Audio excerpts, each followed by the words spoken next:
ǹjẹ́ mo kí onílé tàpá ọ̀tún mo kí tàpá òsì àwa tá a jọ wà láàrin gbùngbùn náà mo kí wa pé a kú dédé àsìkò yìí níbi yòówù kẹ́tì láǹfààní láti ti máa darapọ̀ mọ́ mi lórí ìkànnì àrólé bàbá 1010 TV2 níbi tá a ti ń ṣe bẹ́ẹ̀ gbálẹ̀ gbòde múròyìn wá lálàjá ò balẹ̀ bí nǹkan bá ṣe ń lọ káàkiri orígun mẹ́rẹ̀ẹ̀rin àgbàláyé nígbà tó ṣe pójú tẹ̀ fi wò wá tá a ń tọrọ pé kò ní fọ́ etí tẹ̀ fi gbọ́ wá náà kò ní di láṣẹ lọ́wọ́ Elédùmarè agara kò ní dá wa láṣẹ lọ́wọ́ Elédùmarè ọ̀dá àwòkòrò ọ̀dá owó ó kéré ó tóbi ó pọ̀ kò ní yálé ẹnì kọ̀ọ̀kan wa bẹ́ẹ̀ ṣe ń fi ìfẹ́ hàn sí wa ní gbogbo àsìkò àti gbogbo ìgbà lórí ìkànnì tá a jọ wà yìí mo kí gbogbo ẹ̀yin tẹ̀sẹ̀sẹ̀ ń darapọ̀ mọ́ wa our new subscribers ẹ káàbọ̀ sórí ìkànnì tó tọ́ àti èyí tó yẹ kẹ́ ẹ wà lórí rẹ̀ fẹ́yìn tẹ́ ti wà láti ọjọ́ tó ti pẹ́ kò tún kí àwa náà pé a kó àdúró ti ara wa Elédùmarè yóò máa jó ní dúró ẹnì kọ̀ọ̀kan wa orúkọ oníròyìn yín kò máa yípadà àyànfẹ́ Elédùmarè ọ̀nà lèmi ń jẹ́ ẹ jẹ́ àwọn kókó tí ń bẹ́ẹ̀ nù ròyìn ṣáájú ẹ̀kúnrẹ́rẹ́ rẹ̀ báyìí. Àwọn agbésùmọ̀mí báńdíìtì ṣe ìkọlù sí ilé alága ìbílẹ̀ kan ní ìpínlẹ̀ Katsina wọ́n ṣekú pa ọlọ́pàá kan níbẹ̀.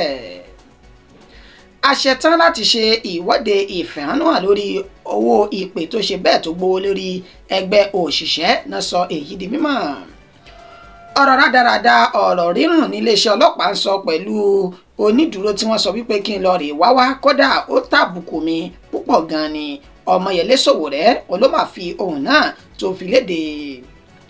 Ó yá nínú ẹgbẹ́ òṣèlú ìpínlẹ̀ Ọ̀ṣun báyìí Yorùbá ní ẹ̀kọ́ ẹlẹ́kọ̀ ní ẹgbẹ́ ẹlẹ́gbà lẹ́yìn tẹ́gbẹ́ òṣèlú APC yọ Arẹ́gbẹ́ṣọlá ní inú ẹgbẹ́ ọ̀hún níṣe ní tọ̀túntòsì nínú ẹgbẹ́ òṣèlú míì náà ti ń dùn ní wìtìwìtì.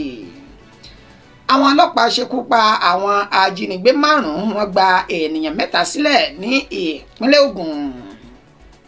Ọwọ́ ti tẹ ògbólógbò elégbòogi olóró tó tún jẹ́ fọ́lífọ́lí ní ìpínlẹ̀ Akwa Ibom àti àwọn alájọṣiṣẹ́pọ̀ rẹ̀. Ilé-ẹjọ́ gíga ti ìpínlẹ̀ Bayelsa ló ti pàṣẹ kí wọ́n lọ rèé yẹgi fún àwọn 4 kan lórí ẹ̀sùn ìjínigbé àti gbìyànjú láti ṣekú pààyàn. Ọ̀rọ̀ di ìpínlẹ̀ Delta báyìí níbi tọkùnrin ẹni ọdún 41 tó ti fipá bá ọmọ ọdún 13 láṣepọ̀ ní ìpínlẹ̀ ọ̀hún. Amútíwakọ̀ kan ló dẹ̀mí ara rẹ̀ légbodò ní ìpínlẹ̀ Èkó tó ṣe àkóbá fáwọn 7 míì nínú ìjàmbá ọkọ̀ ojú pópó èyí tó wáyé. Ìròyìn náà rèé ní ẹ̀kúnrẹ́rẹ́ báyìí. Ǹjẹ́ a ti ṣetán láti ṣe ìwọ́de ìfẹ̀hónúhàn lórí owó ìpè tó ṣe bẹ́ẹ̀ tó gbówó lórí ẹgbẹ́ òṣìṣẹ́ náà sọ èyí di mímọ̀. The Nigeria Labour Congress NLC ẹgbẹ́ òṣìṣẹ́ ní orílẹ̀-èdè Nàìjíríà àwọn náà ti fi ohùn léde látẹnẹni tó jẹ́ ààrẹ ẹgbẹ́ ọ̀hún tó buwọ́ lu ìwé náà lẹ́yìn ìpàdé kan èyí tí wọ́n ṣe ní olúlulẹ̀ yìí tí ń ṣe Àbújá níbi tí Joe Ajaero tó ti fi ọwọ́ bọ ìwé ọ̀hún lẹ́yìn ìpàdé National Administrative Council èyí tó wáyé ní olúlulẹ̀ yìí tí ń ṣe Àbújá níbi tí ààrẹ ọ̀hún tó ti sọ dímọ̀ wípé pẹ̀lú bí owó ìpè bí ó ṣe gbé owó lórí tí ìjọba àpapọ̀ tó sì ṣe bẹ́ẹ̀ buwọ́lù níṣẹ́ làwọn ò ní káwọ́ gbéra láti máa worú ọ̀rọ̀ bẹ́ẹ̀ níran torí pé àkóbá ńlá òní yóò tún ṣe fún ọrọ̀ ajé orílẹ̀-èdè Nàìjíríà èyí tó ń ṣe gbágun tẹ́lẹ̀tẹ́lẹ̀ rí ó tẹ̀síwájú nínú àlàyé rẹ̀ ó ní owó ìpè èyí tí ìjọba àpapọ̀ tó buwọ́lù yìí láti gbé owó lérí fún ìdá 50 nípa owó ìpè tí ń ṣe káàdì airtime àti owó dátà èyí tí àmọ̀rà tó ti ń di ariwuyewuye nínú ètí àjọ tó ń rí sí ìbáraẹnisọ̀rọ̀ ní orílẹ̀-èdè Nàìjíríà náà ti buwọ́lu owó ọ̀hún níṣe ni ẹgbẹ́ òṣìṣẹ́ wa ní àwọn ò ní lajú àwọn lẹ̀ kí tàlùbọ̀ kókò wọ́ pẹ̀lú bó ṣe jẹ́ pé owó ẹ̀kún owó oṣù tó jẹ́ 70,000 minimum wage èyí tí à ń san fáwọn gan níṣe ni bálabàla ló ń ṣe bí iná inú òjò òní fún ìdí èyí tá a bá tún wá lajúlẹ̀ tó tún ṣe àfikún owó ìpè àti owó dátà ta ni kò ṣàìmọ̀ pé gbogbo wàhálà àti làásìgbò nípa ọ̀wọ́n gógó oúnjẹ ọ̀wọ́n gógó epo bẹntiró àti àìṣedéédé iná mọ̀nàmọ́ná tó tún gbówó lérí àti bẹ́ẹ̀ bẹ́ẹ̀ lọ nínú àwọn ìpèníjà àwọn ọmọ orílẹ̀-èdè Nàìjíríà ń kojú níṣẹ́ ni eléyìí náà yóò tún dákún wàhálà ọ̀hún. Ó ní fún ìdí èyí a ní láti jọ fọwọ́sowọ́pọ̀ ká jagun yìí ní àjàyè, a sì ṣe ìwọ́de tó bá ti di ọjọ́ 4 inú oṣù kejì ọdún 2025 ètí ń ṣe ọjọ́ ìṣẹ́gun táwọn ní ọ̀kọ̀ọ̀kan yìí. Ibẹ̀ ni Joe Ajaero ló ti wá rọ gbogbo àwọn ọmọ orílẹ̀-èdè Nàìjíríà ní pàtàkì jùlọ àwọn ẹgbẹ́ òṣìṣẹ́ ní gbogbo ìpínlẹ̀ 36 tí ń bẹ ní orílẹ̀-èdè Nàìjíríà tó fi mọ́ olúùlú ilẹ̀ tí ń ṣe Àbújá wípé ẹja fọwọ́sowọ́pọ̀ ká ṣe ìwọ́de yìí ká fi ṣe ìkìlọ̀ wípé kí ìjọba àpapọ̀ tún èrò wọn pa lórí àbá ọ̀hún láti ṣe àfikún iye owó ìpè àti owó dátà lọ́nà 50% èyí tán ni àkóbá ńlá òní yóò ṣe fún àwọn olùgbé orílẹ̀-èdè Nàìjíríà. Ọ̀rọ̀ rádaràda ọ̀rọ̀ rírùn níléeṣẹ́ ọlọ́pàá ń sọ pẹ̀lú irú onídùúró tí wọ́n ń béèrè láti ọwọ́ mi yìí, kódà ó tàbùkù mi ní gidigidi. Ọmọyẹlé Sowore ó ló ṣe àlàyé eléyìí. Ajàfẹ́tọ̀ọ́ ọmọnìyàn tó tún jẹ́ olùdíje sí ipò ààrẹ nínú ẹgbẹ́ òṣèlú AAC lọ́dún 2023 Ọmọyẹlé Sowore ó ní ó ti fi ohùn léde ní ilé ẹjọ́ lánàá òde yìí ní olúùlú ilẹ̀ tí ń ṣe Àbújá lásìkò tí ìgbẹ́jọ́ rẹ̀ àti àwọn agbófinró ilẹ̀ yìí èyí tí ó wáyé ní ilé ẹjọ́ gíga tí ń bẹ ní Àbújá níbi tí wọ́n ti fi ẹ̀sùn kan Ọmọyẹlé Sowore wípé ó pe ẹni tó jẹ́ ọ̀gá àgbà fáwọn agbófinró ilẹ̀ yìí IGP Káyọ̀dé Ẹgbẹ́tòkun ní illegal IGP ìyún IGP tí kò kójú òṣùwọ̀n tí kò sì pójú owó.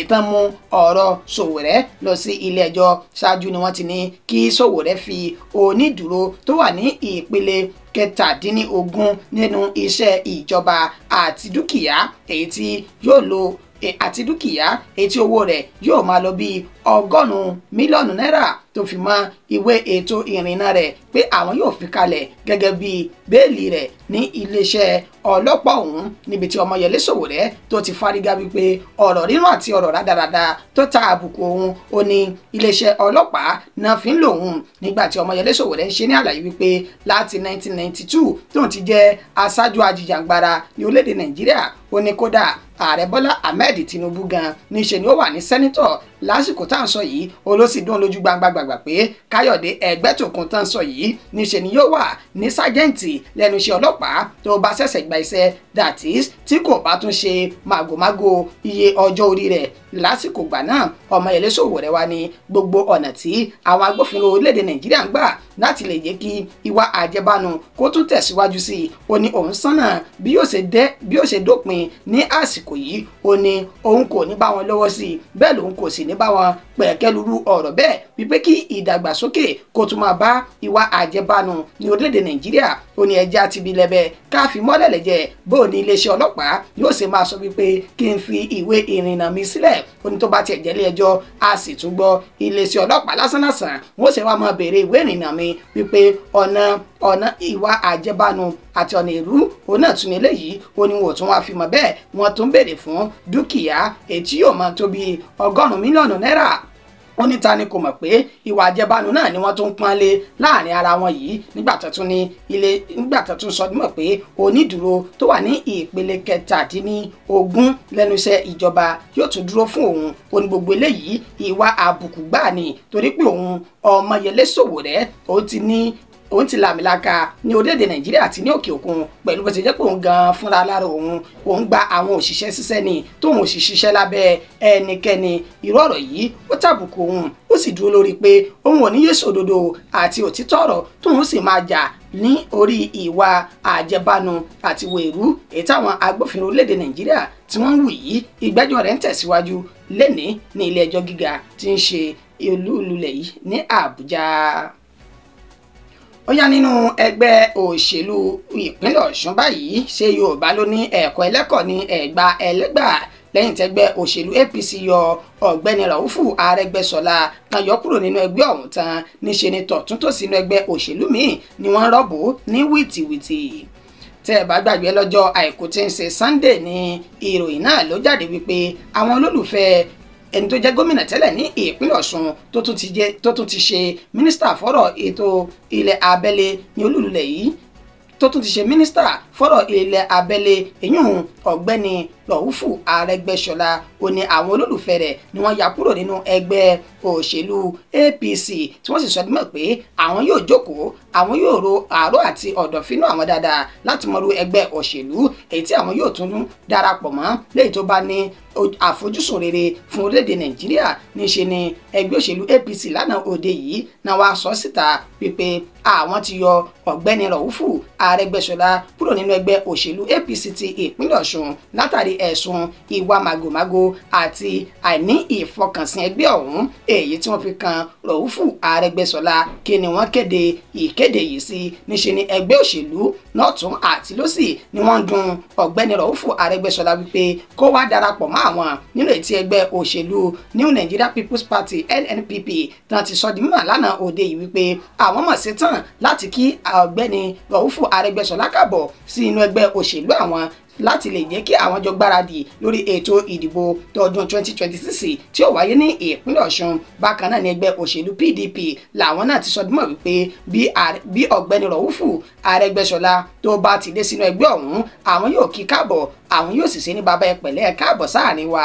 bákan náà ni ẹgbẹ́ òṣèlú APC náà ti sọ di mímọ̀ wípé ẹni tó jẹ́ gómìnà lánàá tẹ́lẹ̀ ní ìpínlẹ̀ Ọ̀ṣun Èyún Gbóyèga Oyètọ́lá náà ni àwọn kò fi ọwọ́ tì lẹ́yìn o pẹ̀lú bọ́sílẹ̀ àwọn àwòrán rẹ̀ káàkiri àwọn àyè kọ̀ọ̀kan ní ìpínlẹ̀ Ọ̀ṣun ètí wọn ni ó tún padà bọ̀ láti wá ṣe gómìnà ìpínlẹ̀ ọ̀hún níbi táwọn ẹgbẹ́ òṣèlú APC náà ti sọ di mímọ̀ wípé kò sí ti ń jẹ́ bẹ́ẹ̀ àhesọ ọ̀rọ̀ lásán ni àwọn ètí ìmẹ́ni táwọn yóò lò gẹ́gẹ́ bí olùdíje sí ipò gómìnà ní ìpínlẹ̀ Ọ̀ṣun lọ́dún 2026.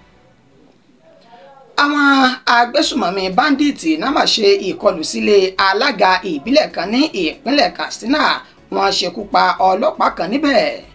alága ìjọba ìbílẹ̀ Malumfashi Èyún Ma'arazu Dayi tó wà ní ìpínlẹ̀ Katsina ó ní wọ́n ṣe ìkọlù sí ilé rẹ̀ ní ọjọ́ ìṣẹ́gun nínú èyí tí wọ́n ti ṣekú pa ẹ̀ṣọ́ aláàbò rẹ̀ tó jẹ́ ọlọ́pàá kan tí orúkọ rẹ̀ ń jẹ́ Samsudeen Lawali. nínú àlàyé tó jẹ́ alukoro iléeṣẹ́ ọlọ́pàá Nuhu Abubakar Sodiq ti ìpínlẹ̀ Katsina ó sọ dímọ̀ wípé àwọn báńdíìtì ọ̀hún tó jẹ́ agbébọn ó ní wọ́n ṣe ìkọlù náà lásìkò tí wọ́n mọ̀ wípé alága ọ̀hún àti àwọn mọ̀lẹ́bí rẹ̀ wọ́n ń bẹ ní inú ilé ṣùgbọ́n tí ẹ̀ṣọ́ aláàbò tó wà níbẹ̀ tí wọ́n gbìyànjú láti lè dá wọn padà láti má jẹ́ kí wọ́n rí iṣẹ́ ọ̀hún ṣe níṣẹ́ náà fi ìbọn dá ọlọ́pàá tó wà lẹ́nu iṣẹ́ ọ̀hún náà fi dá lóhùn tó sì gbé dìgbàdìgbà lọ sí ilé ìwòsàn níbi tí wọ́n ti kéde rẹ̀ gẹ́gẹ́ bí ẹni tó ti ṣe bẹ́ẹ̀ tó ti jáde láyé. akitiyan àwọn agbófinró ó ní ó ti so èso rere nínú ètí wọn ní àwọn ti fi pápẹ́ òfin mú àwọn mẹ́ta tí wọ́n jẹ́ afurasí ọ̀rọ̀ náà. wọ́n sì sọ dímọ̀ pé alága ọ̀hún àti àwọn mọ̀lẹ́bí rẹ̀ wọ́n ń bẹ láyọ̀ àti àlàáfíà báyìí. àwọn ọlọ́pàá náà ṣekú pa àwọn ajínigbé 5 kan nígbà tí wọ́n gba ènìyàn 3 sílẹ̀ ní ìpínlẹ̀ Ògùn. lópòpónà márosẹ̀ Èkó sílùú Ìbàdàn ní ìṣẹ̀lẹ̀ ọ̀hún ti wáyé nínú èyí tí Ọmọlọ́lá Odùtọ́lá tó ṣe ní àlàyé wípé wọ́n ṣe bẹ́ẹ̀ ṣekú pa àwọn 5 tán jẹ́ ajínigbé nígbà tí wọ́n dóòlà àwọn ènìyàn 3 tán jí gbé ní ojú òpópónà ọ̀hún. nínú àlàyé rẹ̀ ó ní àwọn oníṣẹ́ láabi náà ó ní wọ́n wa ọkọ̀ ńlá dé ojú òpópónà Ìṣàgámù sí Ìjẹ̀bú Òde lọ́jọ́ àbámẹ́ta níbi tí wọ́n ti ń jí àwọn ènìyàn gbé wọ inú igbó sálọ. nínú ètí wọ́n ti sọ mímọ̀ wípé àwọn ènìyàn 3 tí wọ́n ṣe bẹ́ẹ̀ tán jí gbé ibẹ̀ náà ti rí Ọlásùnkànmí Ìdòwú ẹni 50 ọdún, Bọ́lájí Bílẹ̀sànmí ẹni ọdún 75 àti Muhammadu Salisu tí wọ́n ní wọ́n jí àwọn ènìyàn náà gbé wọ inú igbó sálọ kó tó di wípé ìròyìn náà dé ti ìgbọ́ àwọn agbófinró níbi tán ti lọ ṣe ìkọlù padà sáwọn oníṣẹ́ láabi náà lásìkò tí àwọn oníṣẹ́ láabi ọ̀hún tí wọ́n rí àwọn agbófinró náà jọ dáná ìbọn yára wọn tí wọ́n sì sọ di mọ̀ pé ọwọ́ àwọn agbófinró bẹ̀ yìí ó ní ó ti lódùn àwọn oníṣẹ́ láabi náà lára ju títí wọn lọ nínú ìta ti ṣekú pa àwọn 5 tó sì dóòlà ènìyàn 3 tí wọ́n jí gbé láì fi ara pa. wọn ní àwọn nǹkan burúkú èyí tí wọ́n bá ní ọwọ́ àwọn oníṣẹ́ láabi náà ó ní ìbọn AK-47 tó jẹ́ ọyọ kan àkàkà ìmọye ọta ìbọn tó fi mọ́ owó tó tó 5.2 mílíọ̀nù náírà èyí tí wọ́n bá ní àkàtà àwọn ènìyàn náà. Ẹ̀rọ ìbánisọ̀rọ̀ mẹ́ta ọ̀tọ̀ọ̀tọ̀. Ọmọlọ́lá Odùtọ́lá ní akitiyan àwọn agbófinró ó sì ń tẹ̀síwájú láti lè jẹ́ kí àlàáfíà àti ètò ààbò tó péye kó wà ní gbogbo kọ̀rọ̀kọ́ndù ìpínlẹ̀ Ògùn, pẹ̀lú bí kọmíṣánná fáwọn ọlọ́pàá ìpínlẹ̀ ọ̀hún kò ṣe fi ọwọ́ hẹ̀rẹ̀hẹ̀rẹ̀ mú ètò ààbò àwọn olùgbé ìpínlẹ̀ náà. Ọwọ́ ti tẹ ògbólógbò elégbòogi olóró kan tó tún jẹ́ fọ́lífọ́lí ní ìpínlẹ̀ Akwa Ibom pẹ̀lú àwọn ẹmẹ̀wà rẹ̀ ní olúléeṣẹ́ àwọn agbófinró tó ń bẹ ní High Court Akpan Abia ní Uyo.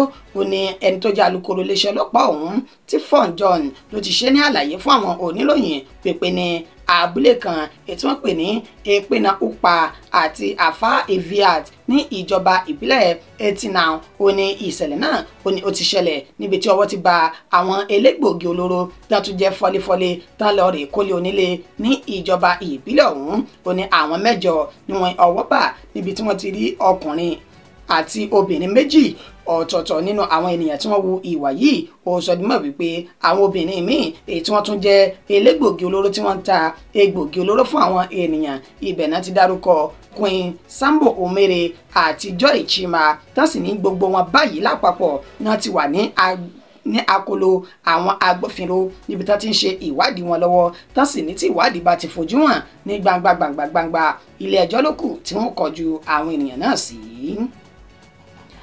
Ilé ẹjọ́ gíga ti ìpínlẹ̀ Bayelsa ti pàṣẹ kí wọ́n lọ rèé yẹgi fún àwọn ènìyàn 4 kan lórí ẹ̀sùn ìjínigbé àti gbìyànjú láti dé ẹ̀mí ènìyàn légbodò. Ní Yanangwa tí ń ṣe olúùlú ìpínlẹ̀ Bayelsa ní ilé ẹjọ́ gíga ọ̀hún wà níbi tí ẹni tó jẹ́ adájọ́ Patient Diri tó ti ṣe bẹ́ẹ̀ dájọ́ fún àwọn ènìyàn 4 ọ̀tọ̀ọ̀tọ̀ lórí ẹ̀sùn ìjínigbé àti ìgbìyànjú láti ṣekú pànìyàn tó fi kan àwọn ènìyàn náà.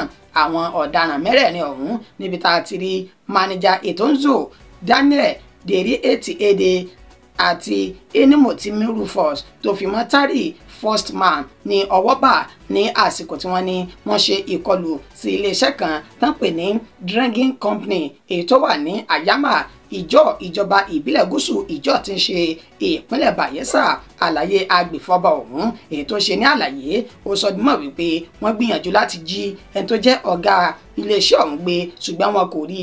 Ó ní wọ́n bá bẹ̀rẹ̀ sí ní yìnbọn sókè ní takòtàkò tí gbogbo àwọn òṣìṣẹ́ tá wà ní iléeṣẹ́ ọ̀hún tán sì bẹ́ẹ̀ sẹ́ wọn sọ̀rọ̀ tó ń kálukú tó sàsálà fún ẹ̀mí rẹ̀ nínú oṣù kọkànlá ọdún 2024 èyí tá a lò sẹ́yìn yìí. Ó ní lẹ́yìn tí wọ́n ṣe lé ìtàn ó ní wọ́n fi páńpẹ́ ó ní wọ́n gbé arábìnrin tó jẹ́ akọ̀wé iléeṣẹ́ ọ̀hún èyí tí wọ́n sì gbé lọ sí inú gbójìgbòjìgbòn níbi tá ti béèrè fún 6.5 million naira gẹ́gẹ́ bí owó ìtúsílẹ̀ ṣáájú kí wọ́n tó tú arábìnrin ọ̀hún sílẹ̀. Lẹ́yìn oṣù kan àti ọjọ́ 3 tí ìṣẹ̀lẹ̀ ọ̀hún ṣẹlẹ̀ ní àwọn agbófinró fi páńpẹ́ òfin mọ́ àwọn oníṣẹ́ láabi 4 ọ̀hún níbi tán sì ti jẹ́rìí sí pé lóòótọ́ àti lódodo àwọn làwọn wà nínú ìṣẹ̀lẹ̀ burúkú náà, níbi tí adájọ́ Patient Diri tó ti wá dájọ́ ọ̀hún pé pẹ̀lú bó ṣe tako òfin àti ìlànà ìpínlẹ̀ Bayelsa níṣe ni àwọn ṣe ìdájọ́ wọn lẹ́ni tí wọn yóò lọ yẹgi fún ní ìpínlẹ̀ ọ̀hún náà.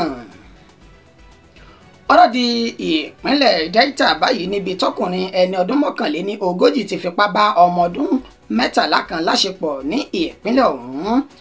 Lágbègbè tán pè ní Ògbórìkókó ní ìṣẹ̀lẹ̀ náà ti ṣẹlẹ̀ gẹ́gẹ́ bí àlàyé àti ìtàkùrọ̀sọ èyí tí Bright Edafe tó ṣe fún àwọn oníròyìn. Ibẹ̀ ló ti sọ dímọ̀ wípé arákùnrin kan tó orúkọ rẹ̀ ń jẹ́ John Daniel Okoyi ó ní ó fipá bá ọmọ ọdún 13 kan ní àṣepọ̀. Ọmọ ọdún 13 tí ìyá rẹ̀ fi sọ arákùnrin ọ̀hún wípé kó máa bóun mójútó àwọn ọmọ òun torí kò ń fẹ́ sáré ra ọ̀nkan nínú ọjà ní wéré kó tó di wípé yóò padà dé. Níṣẹ́ náà ní John ó ti fi ọ̀pá pọ̀lọ̀pọ̀lọ̀ rẹ̀ ó ti fi ṣe bẹ́ẹ̀ da òkun pupa ọmọ ọdún 13 ọ̀hún tó ti fi dàrú lẹ́yìn tí ìṣẹ̀lẹ̀ ọ̀hún ṣẹlẹ̀. Wọ́n ní ọmọ ọdún 13 gangan fúnra rẹ̀ ọ̀nà ló mú ọ̀rọ̀ náà tọ́ àwọn agbófinró létí tí wọ́n sì ṣe ìwádìí wọn finifini níbi tá ti fi páńpẹ́ òfin mú John Daniel Okoyi tí òun náà sì jẹ́wọ́ ẹ̀ṣẹ̀ wípé lóòótọ́ àti lódodo ló ń ṣe iṣẹ́ burúkú yìí. Fídíò náà bẹ́ẹ̀ bì níbi tí ẹ̀kúnrẹ́rẹ́ ìròyìn náà tó wà táwọn ṣe àfihàn rẹ̀ fún yín báyìí.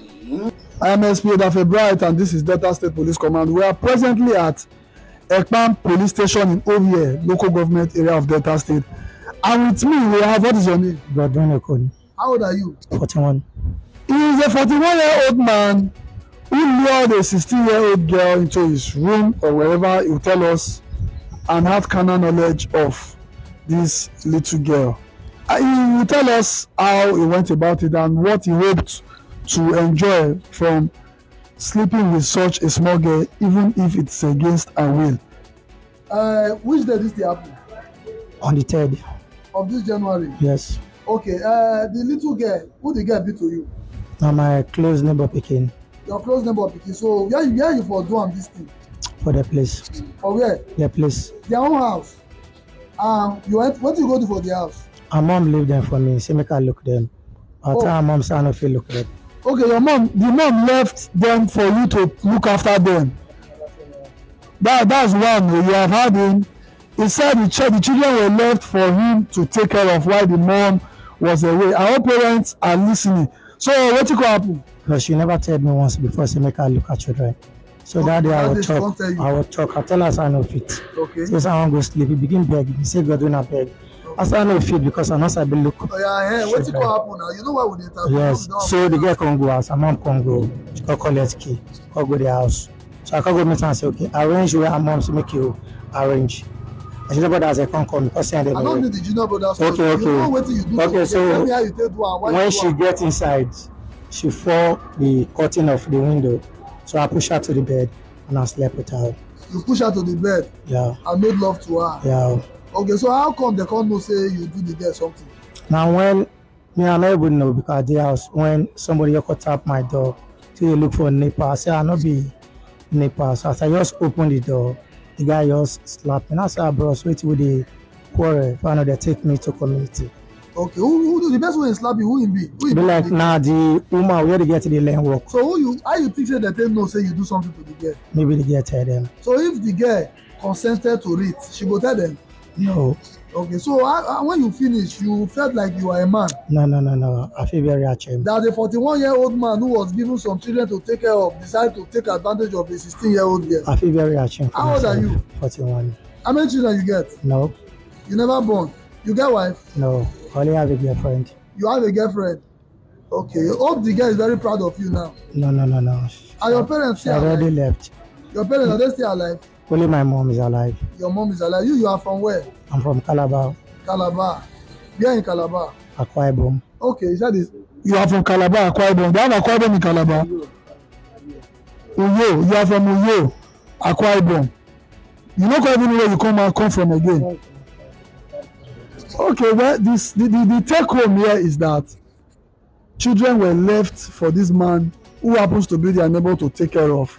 He entered the house of the people who were supposed to take care of and had unlawful carnal knowledge of a 16-year-old child who was left under his care. It's unfortunate, but I keep saying we as a people we must wake up and start doing the right thing. Thank you. Ẹ káàbọ̀ padà. Amútíwakọ̀ kan ló máa ṣe bẹ́ẹ̀ tó dẹ̀mí ara rẹ̀ légbodò ní ìpínlẹ̀ Èkó tó tún ṣe àkóbá ńlá fẹ́nìyàn mẹ́ta mìíràn ní ìpínlẹ̀ ọ̀hún. Ní orí afárá Ọ̀tẹ́dọ̀lá òpópónà Èkó sí ìlú Ìbàdàn ní ìṣẹ̀lẹ̀ náà ti ṣẹlẹ̀ nínú àlàyé alukoro fún àjọ LASTMA yìí àjọ tó ń rí sí súnkẹrẹ pàkẹrẹ ọkọ̀ àti ìṣẹ̀lẹ̀ pàjáwìrì ti ìpínlẹ̀ Èkó Adébáyọ̀ Taofeek tó ṣe fáwọn oníròyìn ó ní ọ̀dọ́kùnrin ọ̀hún ó ní ó ti mu ògógóró yó bákan kó tó di wípé ó wa ọkọ̀ tó sì sọ ìjánu ara rẹ̀ nù lásìkò tó ń wa ọkọ̀ ọ̀hún ní ìwàkuwà tó fi ṣe bẹ́ẹ̀ forí sánpọ́n tó sì ṣe ikú pa ara rẹ̀ ní wàràǹṣeṣà nínú ọkọ̀ Sienna èyí tí ó wà ọ̀hún níbi tán ní àwọn mẹ́ta míì tí wọ́n jẹ́ èèyàn tí wọ́n jọ wà papọ̀ nínú ọkọ̀ náà ó ní wọ́n fi ara pa Adébáyọ̀ Taofeek ó ní táwọn rí nínú ọkọ̀ ọ̀hún lẹ́yìn tí ìṣẹ̀lẹ̀ burúkú náà tó ṣẹlẹ̀ ó ní ọ̀rá ògógóró ọtí kan nínú ọkọ̀ náà àti owó tó jẹ́ 48,200 naira tí wọ́n rí nínú ìṣẹ̀lẹ̀ ọ̀hún. Ó wá rọ gbogbo àwọn awakọ̀ wípé bẹ́ẹ̀ bá fẹ́ mutí ẹ má máa wakọ̀ tẹ́ bá sì fẹ́ wakọ̀ ẹ jìnnà sí ọtí mímu torí pé léyìí ó ṣe àkóbá ńláńlá fáwọn ènìyàn ká lè dáàbò bo ẹ̀mí wa àti ẹ̀mí àwọn tó kù ní orílẹ̀-èdè yìí. ìròyìn wa kò jù báyìí lọ fún ti àsìkò yìí. Kí gbogbo ẹ̀yin tí ẹ wà pẹ̀lú wa látòórọ̀ wípé ẹ kú àdúrótì. Elédùmarè yóò máa wà pẹ̀lú ẹnìkọ̀ọ̀kan wa títí di ìgbà tá tún padà máa fún wa ní ìròyìn míì. Ó kọ́ mi ò ní yí padà, àyànfẹ́ Elédùmarè náà ni. Ó dàbọ̀, mo kí wa pé a kú iṣẹ́ látòórọ̀.